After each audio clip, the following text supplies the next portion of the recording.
Ils ont mis fin à mon emploi à 16h23 un jeudi après-midi pour ce que Diane Fletcher a qualifié de problème d'attitude persistant. Pas de lacunes en performance, pas de violation de politique, pas de faute de quelque nature mesurable, des problèmes d'attitude. J'avais consacré 17 ans à Titan Strategic Solutions, commençant comme analyste de données débutant et gravissant les échelons jusqu'à directrice exécutive des relations clients, obtenant 4 prix nationaux d'excellence, générant 22 millions de dollars en nouveaux partenariats commerciaux au cours de l'exercice fiscal précédent seulement. Pourtant, selon la direction de l'entreprise, mon attitude nécessitait une correction immédiate par le licenciement. La réunion a duré exactement 11 minutes. Diane était assise rigidement derrière son bureau en verre, avec Carlos Hammond des ressources humaines positionné à ses côtés, tablette prête à enregistrer chaque mot de la procédure. Nous mettons fin à votre relation d'emploi avec effet immédiat, a annoncé Diane, son ton portant toute la chaleur d'un système téléphonique automatisé. Vous signerez ces documents de séparation et restituerez tous les biens de l'entreprise avant de quitter les lieux aujourd'hui.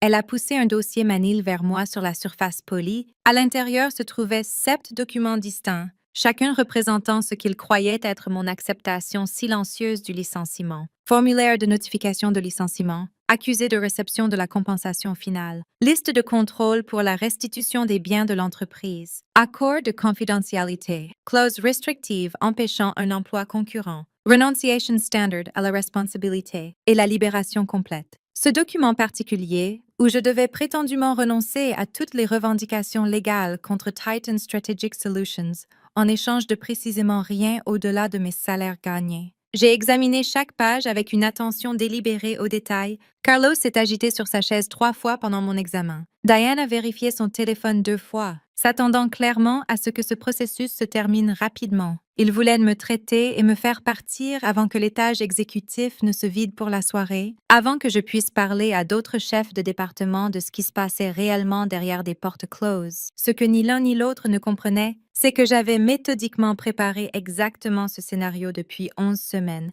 Depuis que Jordan Ellis avait pris le poste de directeur général et déclaré immédiatement que quiconque avait plus de 42 ans représentait un surcoût obsolète nécessitant une élimination. Depuis qu'il avait commencé à recruter des jeunes de 26 ans frais sortis de programmes de master qui accepteraient la moitié de ma rémunération et travailleraient le double de mes heures sans questionner sa vision stratégique discutable. Depuis que je l'avais entendu dire à Diane lors d'une réunion budgétaire que mon salaire pourrait être mieux alloué à 5 associés juniors qui ne défieraient pas son autorité ou ne contrediraient pas son analyse de marché erronée. J'ai donc agi, investissant 10 ou 700 € en consultation avec une avocate en droit du travail nommée Helena Winters, spécialisée exclusivement dans les litiges pour licenciement abusif. Ensemble, nous avons procédé à un examen exhaustif de mon contrat d'emploi de 2017. Lorsque j'avais été promue directrice exécutive des relations clients, ce contrat contenait des dispositions très spécifiques, des protections que j'avais négociées lorsque Titan avait désespérément voulu me retenir après que j'ai reçu une offre de leur principal concurrent promettant une rémunération 35% plus élevée, des protections qu'ils avaient complètement oubliées, des protections qui étaient environ à 7 minutes de leur coûter substantiellement plus que mon package salarial annuel. J'ai signé le premier document sans hésitation, notification de licenciement reconnaissant que mon emploi se terminait aujourd'hui. J'ai signé le deuxième formulaire confirmant que mon dernier chèque serait traité selon le calendrier de paie standard. J'ai signé le troisième document listant les biens de l'entreprise à restituer, y compris l'ordinateur portable, le téléphone mobile, les identifiants d'accès au bâtiment et les codes d'accès à la base de données clients. Puis j'ai atteint l'accord de confidentialité, le document standard de non-divulgation m'empêchant de discuter d'informations commerciales propriétaires ou de relations clients, sauf que cet accord particulier n'était plus standard. Pas après les modifications que j'avais apportées 6 mois plus tôt, lors d'une initiative de révision de contrat de routine, les ressources humaines avaient distribué des accords de confidentialité mis à jour à tout le personnel exécutif. Procedure Standard. Ils avaient assuré à tout le monde qu'il s'agissait simplement de moderniser le langage pour refléter les normes réglementaires actuelles, signées et retournées dans les 3 semaines. La plupart des exécutifs ont signé immédiatement sans examen détaillé. Je ne l'ai pas fait. J'ai apporté cet accord de confidentialité à Helena Winters. Lui a demandé de l'analyser de manière exhaustive et découvert 6 dispositions ambiguës qui pouvaient être interprétées de multiples façons selon les statuts d'emploi de l'État. J'ai donc fait des modifications subtiles, rien d'ouvertement évident, juste des ajustements mineurs aux désignations de sections, au langage supplémentaire et aux notes de bas de page. Des références croisées à mon contrat d'emploi que les ressources humaines ne détecteraient pas à moins de procéder à une comparaison mot à mot avec un avocat présent. Puis j'ai soumis ma version signée. Les ressources humaines l'ont classée sans examen. Pourquoi l'auraient-ils examinée attentivement? J'étais une directrice exécutive, pas une avocate. Ils ont supposé que j'avais signé exactement ce qu'ils avaient distribué. Ils n'ont jamais vérifié que le document que j'ai retourné était identique à celui qu'ils avaient envoyé. Cela représentait leur première erreur critique. Leur deuxième erreur était de mettre fin à mon emploi sans justification documentée. Leur troisième erreur était sur le point de devenir extraordinairement coûteuse. J'ai signé l'accord de confidentialité, la version modifiée qui résidait dans mon dossier personnel depuis 6 mois, puis j'ai procédé à la libération complète, le document où je devais prétendument renoncer à toutes les revendications légales, sauf que j'avais ajouté une phrase soigneusement rédigée dans la section de signature. Petite police, page 5, sous section 3, facilement négligée si on ne la cherchait pas spécifiquement. En cas de licenciement involontaire sans justification documentée selon la politique de l'entreprise, la signature de l'employé sur cet accord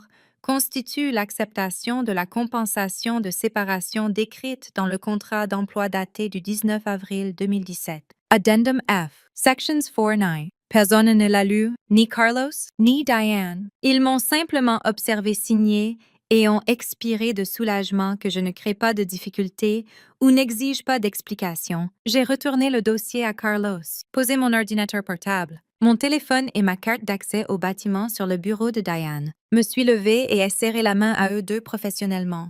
Merci pour l'opportunité, ai-je dit avec un calme complet. Cela a été éducatif. Puis j'ai quitté Titan Strategic Solutions à 16h34 avec ma dignité professionnelle intacte et un mécanisme légal activé qu'il découvrirait dans environ 4 heures. Le trajet de retour a pris 42 minutes dans les embouteillages de l'heure de pointe. Je n'ai pas ressenti de frustration. Je n'avais nulle part d'urgent à être, aucune réunion client à assister, aucun délai de projet à respecter. Pour la première fois en 17 ans, ma soirée existait complètement libre d'obligations professionnelles. Je me suis arrêtée dans un marché spécialisé et ai acheté des ingrédients pour un vrai repas cuisiné à la maison au lieu de mon habituel plat à emporter de restaurant. Quand je suis arrivée à la maison, j'ai commencé à préparer le dîner correctement. Mon mari Samuel est arrivé à 18h45, surpris de me trouver dans notre cuisine en train de faire du poulet rôti aux légumes aux herbes à partir de 0. Tu es à la maison inhabituellement tôt, a-t-il observé en posant sa mallette. J'ai été licenciée aujourd'hui, lui ai-je dit en vérifiant la température du four pour des problèmes d'attitude. Il s'est figé dans l'encadrement de la porte, son expression passant de la confusion à l'inquiétude. « Est-ce que tu vas bien? »« Je suis exceptionnelle, » ai-je répondu en ajustant l'assaisonnement. « Attends juste, cette situation s'améliore dramatiquement. » Nous étions au milieu du dîner quand mon téléphone a sonné. Identification d'appelant inconnu. J'ai répondu à la 4e sonnerie. Isabella Rhodes. A dit une voix d'homme, tension évidente dans chaque syllabe. C'est Douglas Peyton, conseiller général pour Titan Strategic Solutions. Ma main s'est légèrement serrée autour de mon verre de vin, précisément dans les temps. Madame Rhodes. A-t-il continué, les mots venant rapidement. Je dois discuter des documents que vous avez signés aujourd'hui. Les documents de licenciement. Ai-je répondu, maintenant d'un ton neutre? Qu'en est-il? A silence. Brut de papiers dans le fond. Il y a un langage spécifique dans la section de signature à la page 5, sous section 3 de la libération complète. A-t-il dit, voix tendue. Avez-vous examiné ce langage avant de signer? J'ai examiné chaque page. Ai-je dit calmement? C'est pourquoi j'ai signé. Le silence qui a suivi était profond. Je pouvais entendre sa respiration, mais aucun mot n'émergeait. Puis, d'une voix beaucoup plus petite que ce qu'on attendrait du principal avocat d'une entreprise, il a dit, « Dites-moi s'il vous plaît que vous n'avez pas encore signé l'accord de confidentialité. » J'ai signé tout ce que les ressources humaines m'ont fourni. Ai-je répondu, « Tous les documents de licenciement. » Le paquet complète. Sa voix s'est légèrement brisée. Tous les documents. Oui, tous les documents. Ai-je confirmé? Pourquoi y a-t-il un problème? Une autre pause, plus longue cette fois. Plus de bruit. Quelqu'un d'autre parlant urgemment dans le fond. Puis Péton est revenu, sa voix pourtant maintenant un tremblement. Madame Rhodes, je dois que vous me lisiez le langage exact de la section de signature de la libération complète que vous avez signée. J'ai récupéré la photographie que j'avais prise du document avant de signer, bien que j'aie mémorisé chaque mot. En cas de licenciement involontaire, sans justification documentée selon la politique de l'entreprise, la signature de l'employé sur cet accord constitue l'acceptation de la compensation de séparation décrite dans le contrat d'emploi daté du 19 avril 2017. Addendum F, Sections 4 et 9. Je l'ai lu lentement et clairement. Le silence était assourdissant, physiquement assourdissant. Je pouvais l'entendre respirer, mais aucun mot ne venait. Finalement, il a parlé, voix à peine au-dessus d'un murmure. Et que spécifie l'addendum F? Minimum travail en de compensation de base, plus tous les avantages accumulés. Vesting immédiat de toutes les allocations d'actions et paiement d'incitation à la performance comme spécifié dans les termes de l'accord original. Ai-je répondu uniformément en cas de licenciement involontaire sans justification documentée. Plus de silence. Puis je l'ai entendu parler à quelqu'un d'autre. Voix étouffée comme s'il couvrait le récepteur. Elle l'a intégré dans la libération. Oui, tout le paquet de séparation. Je ne sais pas comment cela n'a pas été détecté. Quand il est revenu en ligne, sa voix était soigneusement contrôlée. Le genre de contrôle qui vient d'une panique à peine contenue.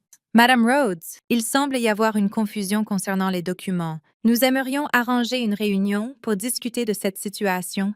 Pas de confusion de mon côté. Ai-je dit agréablement? J'ai signé exactement ce que votre département des ressources humaines m'a fourni. L'accord de confidentialité que j'ai retourné lors de l'initiative de révision de contrat il y a 6 mois. La libération complète de votre paquet de licenciements standard. Tout correctement exécuté et accepté par Titan Strategic Solutions. Péton a tenté une approche différente. L'accord de confidentialité que vous avez signé n'est pas la version que nous avons distribuée. C'est exact, ai-je dit. C'est la version que j'ai soumise et que votre département des ressources humaines a acceptée, la rendant partie de mon dossier d'emploi officiel. C'est mon accord de confidentialité, contrôlant selon le droit des contrats de l'État. Votre acceptation de ma version signée constitue un accord à ces modifications. Madame Rhodes, a dit Péton, sa voix montant. Pendant ce contrôle prudent, les employés n'ont pas le droit de modifier unilatéralement les documents de l'entreprise. Ils le font quand les employeurs acceptent ces modifications sans examen, ai-je répondu. Vous avez eu 6 mois pour rejeter mon accord de confidentialité. Vous ne l'avez pas fait. Vous l'avez classé officiellement. Vous l'avez traité comme valide. Maintenant, il est contraignant. J'ai besoin de consulter notre équipe de litige en emploi et de vous rappeler, a-t-il dit rapidement. Faites donc. Ai-je dit? Mon avocate Helena Winters gérera toutes les communications subséquentes. Elle est spécialisée en droit du travail. Dites à Jordan Ellis d'avoir son équipe contacter Madame Winters directement. J'ai déconnecté l'appel. Samuel me fixait de l'autre côté de la table du dîner, fourchette suspendue en l'air. L'avocat de l'entreprise vient de t'appeler, a-t-il dit lentement. Leur conseiller général, ai-je corrigé, prenant une autre gorgée de vin. On dirait qu'il vient de découvrir qu'ils me doivent environ 630 000 €, peut-être plus, selon l'évaluation des allocations d'actions. Ses yeux se sont élargis considérablement.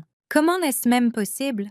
Parce que mon contrat d'emploi de 2017 contient une disposition de paquet de séparation qu'ils ont oublié. Ai-je expliqué? Et quand ils m'ont licencié sans justification documentée, ils l'ont déclenché. Mais la partie élégante est que la libération que j'ai signée inclut un langage acceptant ce paquet de séparation. Donc, par leur propre documentation, ils reconnaissent qu'ils me le doivent.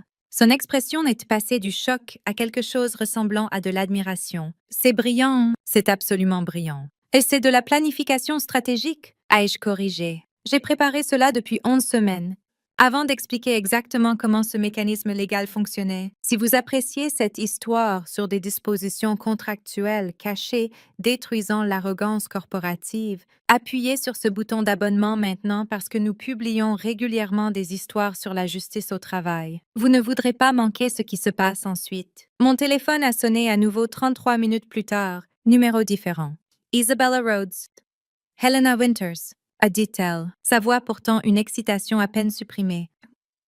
Je viens de recevoir un message vocal très intéressant du conseiller général de Titan, Douglas Péton. Apparemment, Ils ont découvert les modifications que vous avez apportées à l'accord de confidentialité et la référence croisée dans la libération complète. Ils sont en mode panique complète. Excellent. Ai-je dit, c'était le plan? Elle a ri, réellement ri. Isabella, c'est le piège légal le plus élégant que j'ai vu en 19 ans de pratique du droit du travail. Vous avez intégré l'acceptation du paquet de séparation dans des documents qu'ils croyaient les protéger. Maintenant, ils ne peuvent pas arguer que vous n'avez pas accepté les termes de licenciement sans reconnaître simultanément que ces termes incluent de vous payer 630 000 euros. C'est beau. Quand rencontrons-nous? A.J. demandé. Demain à 15 heures si vous êtes disponible. A-t-elle dit? J'ai libéré mon après-midi dès que Peyton a appelé. Je suis disponible. Ai-je répondu? Allons collecter ce qu'ils me doivent. Parfait, a dit Helena. J'enverrai à Peyton une lettre de demande formelle ce soir exposant notre position. Le contrat d'emploi daté du 19 avril 2017 reste valide et contrôlant. L'addendum F spécifie les termes du paquet de séparation. Votre signature sur la libération complète constitue l'acceptation de ces termes basés sur le langage que vous avez ajouté. Ils sont contractuellement obligés de payer. S'ils refusent, nous déposons pour rupture de contrat et ajoutons licenciement abusif, discrimination fondée sur l'âge, et rupture de bonne foi. Plage estimée de verdict du jury serait de 2 million à 1, 67 millions d'euros. Ils régleront, ils n'ont pas le choix.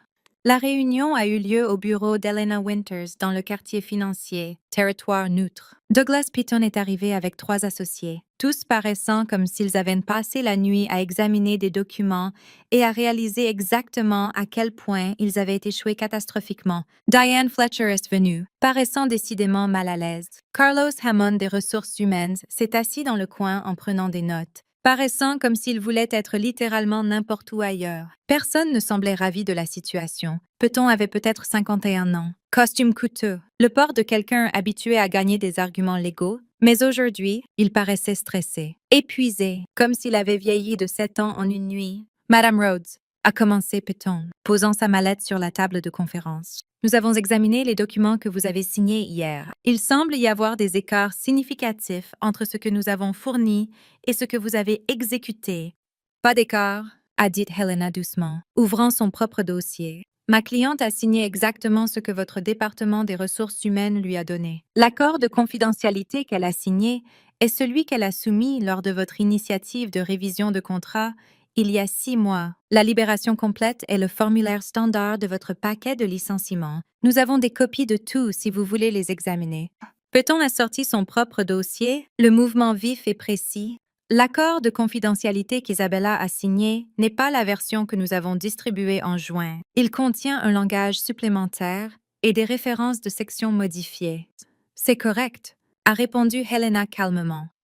L'accord de confidentialité qu'Isabella a soumis pendant le cycle de révision contenait des modifications. Votre département des ressources humaines l'a accepté, l'a classé dans son dossier personnel. En a fait l'accord de confidentialité contrôlant. L'accord opératoire régissant ses obligations de confidentialité. Si vous aviez des problèmes avec les termes, vous auriez dû rejeter sa signature et exiger qu'elle signe votre version. Vous ne l'avez pas fait? Selon le droit des contrats de l'État, l'acceptation d'un document modifié constitue un accord à ces modifications. Ce n'est pas comme ça que fonctionnent les procédures de documents corporatifs. A dit Peyton, sa voix montant. Nous distribuons un formulaire standard. Les employés n'ont pas le droit de le changer unilatéralement.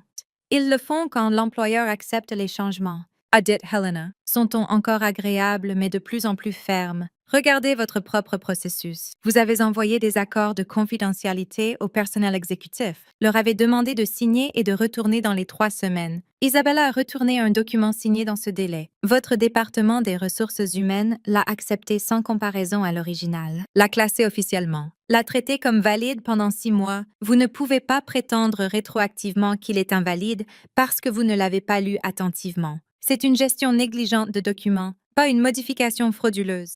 Peyton s'est tourné vers Diane. Son expression dure. Avez-vous examiné son accord de confidentialité quand elle l'a soumis? Diane paraissait misérable, son visage pâle. Non, a-t-elle admis doucement. Nous avons supposé que les exécutifs signeraient ce que nous leur avions envoyé. Nous n'avons pas comparé les documents retournés aux originaux. Nous les avons juste classés. Helena a souri légèrement, juste un soupçon au coin de sa bouche. C'est votre problème, pas celui d'Isabella. Votre processus administratif inadéquat a créé un accord valide et contraignant avec des termes que vous n'aviez pas l'intention, mais que vous avez néanmoins acceptés. Maintenant, discutons de la libération complète. Péton a sorti un autre document, celui-ci avec des surlignages jaunes marquant le passage pertinent. La libération stipule clairement que Mme Rhodes renonce à toutes les revendications contre Titan Strategic Solutions. Elle le fait, a convenu Helena. Elle stipule également clairement dans la section de signature à la page 5, sous section 3, que la signature constitue l'acceptation du paquet de séparation décrit dans son contrat d'emploi d'avril 2017. Vous ne pouvez pas avoir le beurre et l'argent du beurre. Peyton, soit le document entier est valide, y compris l'acceptation du paquet de séparation, soit le document entier est invalide, y compris la renonciation aux revendications. Choisissez attentivement. Quel paquet de séparation? A demandé Diane, paraissant genuinely confused. Nous ne lui avons jamais offert de sévérance. Vous ne l'avez pas offert volontairement, a dit Helena, mais son contrat d'emploi l'exige. Elle a sorti un document épais, marqué et surligné. Contrat d'emploi de directrice exécutive des relations clients du 19 avril 2017 entre Isabella Rhodes et Titan Strategic Solutions. Je suis certaine que vous l'avez dans vos dossiers. Tournez à l'addendum F, sections 4 and 9. Dispositions du paquet de séparation. Péton a tourné les pages, sa mâchoire se serrant à chacune. Il a lu silencieusement. Son visage est passé de confus à horrifié à mâchoire serrée en environ 50 secondes. Ce contrat a 7 ans, a-t-il dit enfin. Il est toujours valide, a répondu Helena. Jamais amendé, jamais remplacé, toujours contrôlant, toujours contraignant pour les deux parties. La section 4 spécifie qu'en cas de licenciement involontaire sans justification documentée, l'employé a droit à un minimum de 3 ans de compensation de base. La section 5 spécifie le vesting immédiat de toutes les allocations d'actions indépendamment du calendrier de vesting. La section 6 exige le paiement des vacances accumulées au taux salarial actuel. La section 7 couvre les paiements d'incitation à la performance gagnée, mais pas encore distribués. La section 8 adresse la continuation des avantages santé pour 18 mois. La section 9 spécifie que l'acceptation du paquet de séparation constitue un règlement complet de toutes les revendications liées à l'emploi. Dois-je continuer? Nous l'avons licencié pour des problèmes d'attitude, a dit Diane, sa voix défensive. C'est une justification documentée, n'est-ce pas? Est-ce? A demandé Helena, haussant un sourcil, parce que le droit du travail de l'État exige que la justification soit spécifique, objective et documentée, avec des procédures de discipline progressive. Les problèmes d'attitude sont vagues et subjectifs. Où sont les avertissements écrits, les plans d'amélioration de performance, les incidents documentés avec date, heures et témoins, les tentatives de correction, les opportunités d'amélioration? Avez-vous quoi que ce soit de cela, Mademoiselle Fletcher? Diane a hésité, jetant un regard à Carlos, qui a secoué légèrement la tête. Non! A-t-elle admis? C'était une décision commerciale. Jordan voulait réduire les effectifs dans le département des relations clients. Alors c'est un licenciement sans justification documentée? A dit Helena, ce qui déclenche l'addendum F, qu'Isabella a accepté en signant la libération complète avec le langage qu'elle a ajouté. Péton a tenté une autre approche, se penchant en avant. Le contrat dit minimum 3 ans de compensation. Nous pouvons arguer que c'est aussi le maximum. Non, vous ne pouvez pas, a répondu Helena immédiatement. Minimum signifie plancher, pas plafond. Cela signifie au moins 3 ans, pas au plus 3 ans. Et quand vous factorisez le vesting immédiat des allocations d'actions, le paiement des vacances accumulées et les paiements d'incitation à la performance, la compensation totale du est significativement plus élevée que juste le salaire de base. De combien parlons-nous? A demandé Péton, sa voix tendue, contrôlée. Helena a glissé une feuille de calcul détaillée à travers la table. Je l'avais vue avant, mais regarder le visage de Péton pendant qu'il la lisait était satisfaisant d'une façon que je n'avais pas anticipée. 3 ans de compensation de base à 134 000 € annuellement égale 82 000 €. A dit Helena, sa voix factuelle. Allocation d'actions accordées en 2017, 2019, 2021 et 2023. Toutes vesting immédiatement selon la section 5. Valuation actuelle, 150 000 €. Vacances accumulées, 71 jours au taux journalier actuel, 36 800 €. Paiement d'incitation à la performance pour cette année gagnée, mais pas encore distribué, selon la section 745, 200 euros. Total 634 000 euros plus intérêt statutaire à 8 annuellement à partir de la date de licenciement jusqu'au paiement intégral. Chaque jour de retard rend cela plus coûteux. La mâchoire de Péton s'est serrée jusqu'à ce que je pense que ses dents pourraient se briser. Nous ne paierons pas cela. C'est votre prérogative, a dit Helena calmement. Alors nous déposons pour rupture de contrat demain et nous ajoutons licenciement abusif, discrimination fondée sur l'âge, vu le remplacement systématique par Jordan Ellis des employés de plus de 42 ans, et rupture de l'obligation implicite de bonne foi et de loyauté. Nous chercherons la dette contractuelle de 634 000 euros, plus dommages punitifs pour la discrimination et la mauvaise foi, plus vesting immédiat des allocations d'actions futures d'Isabella, sous la théorie que la licencier pour éviter ces allocations est une rupture de la relation d'emploi, plus frais légaux et coûts. Notre estimation pour le verdict du jury est quelque part entre 1 ou 2 millions et 1, soit 17 millions d'euros, plus la publicité d'un procès où le pattern de discrimination fondé sur l'âge de votre PDG est examiné en cour ouverte. Votre choix, M. Péton. La pièce est devenue silencieuse, complètement silencieuse. Diane a regardé Piton avec quelque chose approchant l'horreur. Carlos a arrêté de taper. Les associés se sont chuchotés urgemment. L'expression de Piton était tendue, contrôlée, mais je pouvais voir le calcul se passer derrière ses yeux. Ils avaient fait des erreurs catastrophiques. Ils le savaient, et combattre cela coûterait plus que régler. Finalement, Piton a dit, voix soigneusement neutre, nous devons discuter de cela en interne.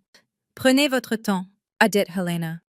Mais sachez que le droit de l'État exige le paiement de tous les salaires dus dans un délai spécifique. Le paquet de séparation qualifie comme salaire selon les termes du contrat. Chaque jour de retard encourt des pénalités. Je recommande de régler rapidement. Nous aurons besoin d'une semaine, a dit Piton. Rassemblant ces papiers, vous avez 72 heures, a répondu Helena. Après cela, nous déposons et cela devient dossier public. Je suis sûre que Jordan Ellis adorerait expliquer à vos clients et investisseurs pourquoi il est poursuivi pour discrimination fondée sur l'âge et fraude contractuelle.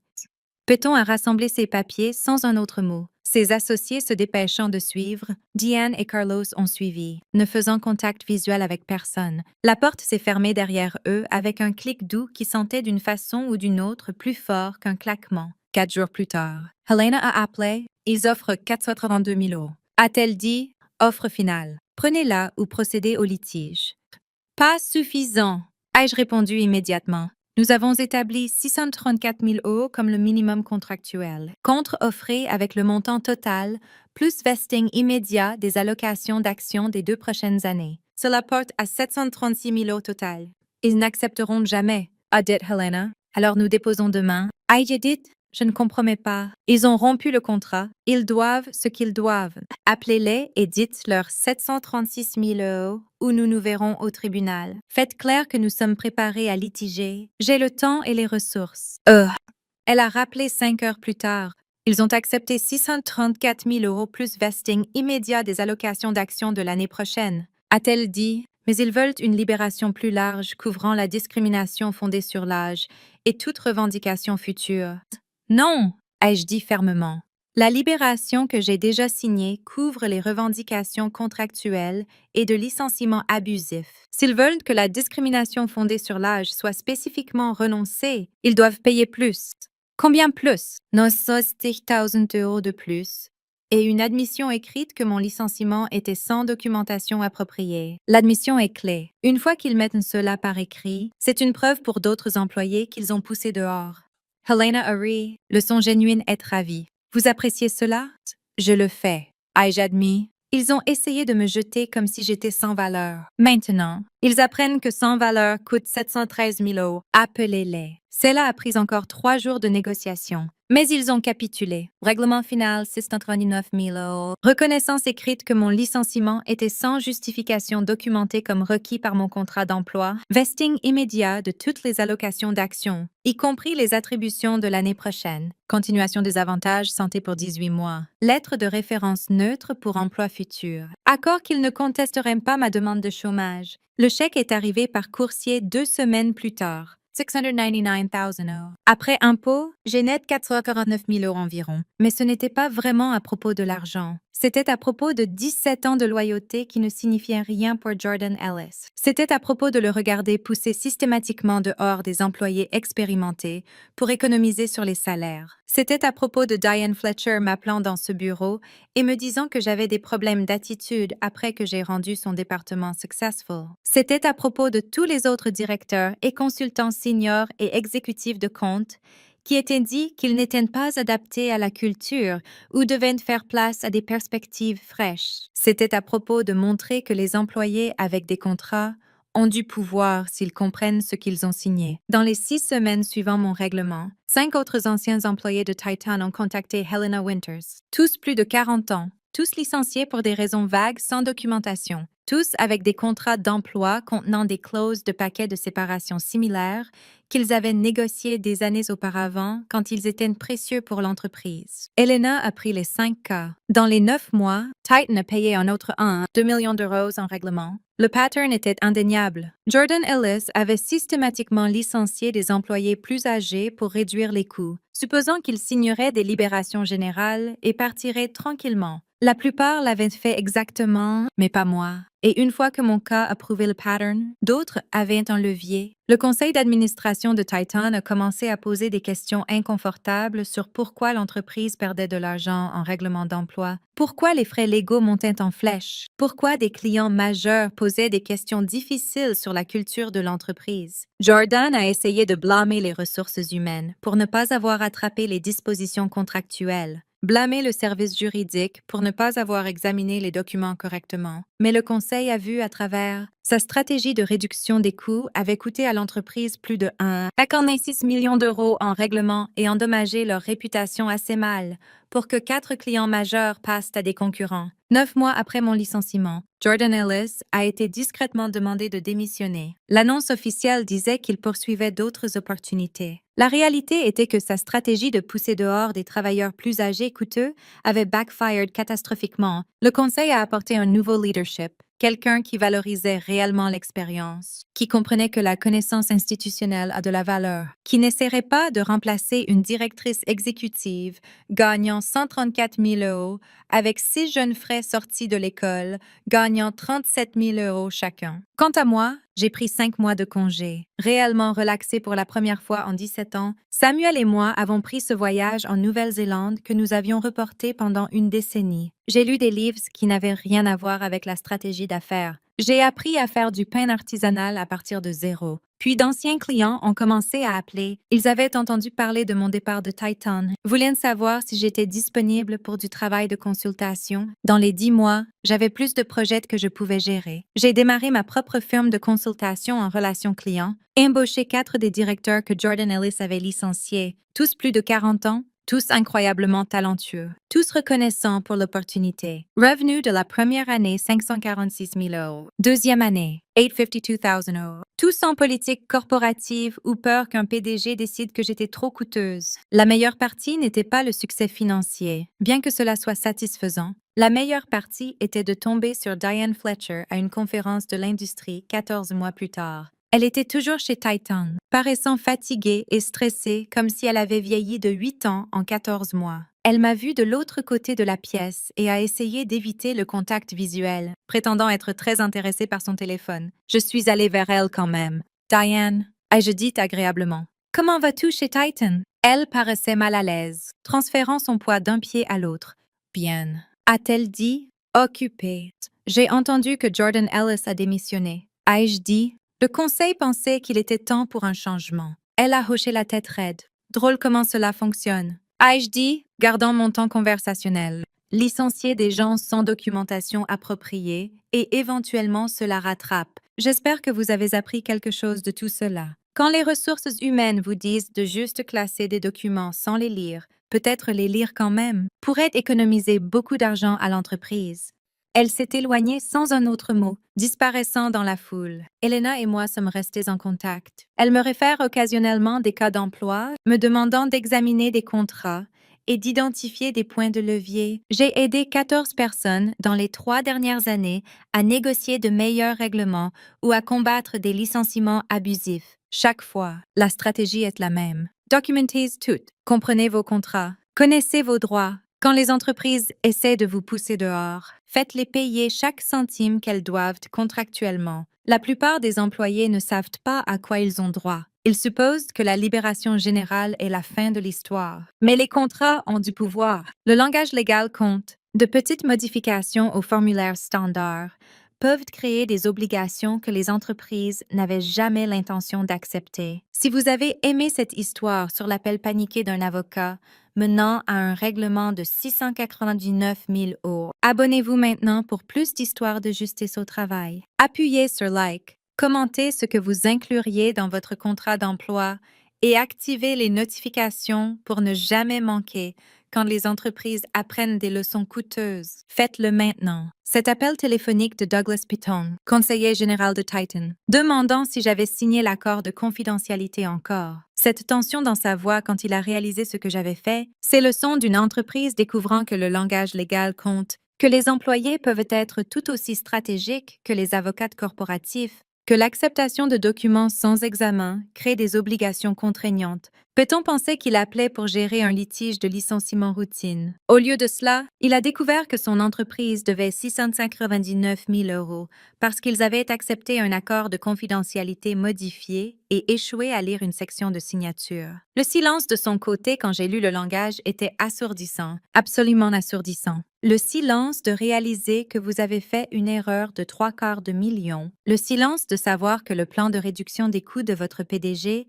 vient de backfirer catastrophiquement. Le silence de comprendre que la directrice exécutive que vous pensiez pousser dehors discrètement vient de devenir le licenciement le plus coûteux de l'histoire de l'entreprise. Ce silence valait chaque centime des 1700 € que j'avais payés à Helena Winters pour consultation légale. Valait chaque heure à examiner des contrats et à planifier la stratégie. Valait chaque moment à se demander s'ils attraperaient les modifications avant qu'il ne soit trop tard. Ils ne l'ont pas attrapé. Ils ont accepté mon accord de confidentialité modifié sans examen, l'ont classé comme mon accord contrôlant, l'ont rendu officiel, puis ils m'ont remis une libération complète avec une section de signature que j'avais spécifiquement rédigée pour déclencher le paquet de séparation. Ils ont lu la page 1 où je renonçais aux revendications. Ils n'ont pas lu la page 5, sous section 3, où j'acceptais 634 000 € en compensation contractuelle. Et quand leur avocat a enfin lu chaque mot, il était trop tard. Les documents étaient signés. Les obligations étaient déclenchées.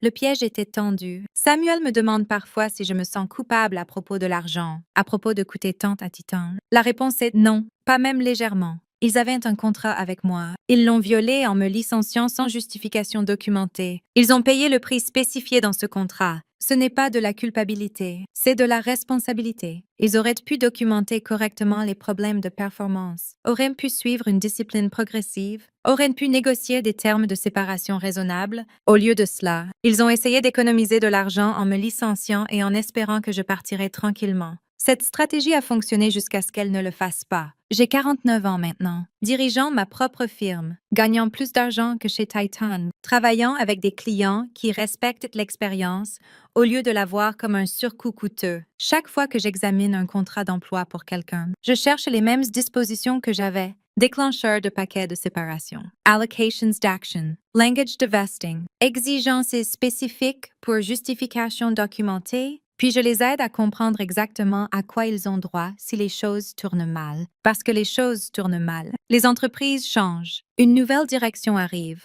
Et les employés qui ne connaissent pas leurs droits contractuels finissent avec rien. Ce jeudi, quand Diane m'a appelé dans son bureau pour me licencier pour des problèmes d'attitude, elle pensait que cela prendrait 10 minutes. Signer les papiers, remettre les biens de l'entreprise, sortir tranquillement. Elle n'a jamais imaginé que j'avais préparé depuis 11 semaines. Jamais pensé que j'avais modifié l'accord de confidentialité 6 mois plus tôt. Jamais réalisé que la libération complète contenait un langage déclenchant une obligation de 699 000 €. Cette réunion de 10 minutes a coûté à Titan Strategic Solutions presque 743 000 €. A coûté à Jordan Ellis son emploi. Leur a coûté réputation et clients, Tout parce qu'ils supposaient que les employés accepteraient toujours les termes qu'on leur donnait. Mes 17 ans chez Titan m'ont appris que la loyauté sans contrat est insignifiante, que les entreprises profiteront si vous les laissez, que connaître vos droits est plus précieux que n'importe quelle évaluation de performance. Je ne regrette pas mon temps là-bas. J'ai appris les affaires, construit des relations, développé des compétences qui me servent bien maintenant. Mais j'ai aussi appris que le moment où vous devenez coûteux ou incommode, vous êtes jetable. Sauf si vous êtes préparé, sauf si vous avez documenté tout, sauf si vous comprenez que les contrats d'emploi sont des documents négociables qui peuvent être modifiés si vous êtes assez stratégique. L'appel téléphonique de leur avocat, la voix de Douglas Piton tremblant alors qu'il demandait si j'avais signé l'accord de confidentialité, cette panique quand il a réalisé le piège, c'est le son le plus doux au monde. Pas parce que j'aime la détresse des autres, parce que c'est le son de la justice, le son d'une préparation soigneuse payant, le son d'une entreprise apprenant que les employés ne sont pas impuissants, que les contrats lient les deux parties, que le langage légal compte, que de petites modifications peuvent créer des obligations massives, que traiter les gens comme des ressources jetables devient éventuellement très coûteux. Diane m'a remis des papiers de licenciement, s'attendant à une signature rapide. Elle l'a eu exactement. Ce qu'elle n'attendait pas, c'est que ma signature déclenche des obligations valant 689 000 €. C'est la beauté du droit des contrats. Les deux côtés sont liés par ce qu'ils signent. Si un côté ne lit pas attentivement, ils sont toujours liés. Péton a découvert cela à 20h30, un jeudi soir, quand il a enfin lu la page 5, sous-section 3 de la Libération complète. Le langage que j'avais ajouté n'était pas caché, n'était pas en petits caractères, n'était pas enterré dans du jargon légal. Il était là dans la section de signature pour quiconque se donnait la peine de le lire. Ils ne se sont pas donné la peine, et cela leur a coûté presque 743 000 €. Plus les règlements aux autres employés, plus l'emploi de Jordan Ellis, plus leur réputation. Tout parce qu'ils pensaient que les employés ne seraient jamais assez stratégiques pour riposter, je leur ai prouvé qu'ils avaient tort. Et le silence sur cet appel téléphonique était absolument parfait.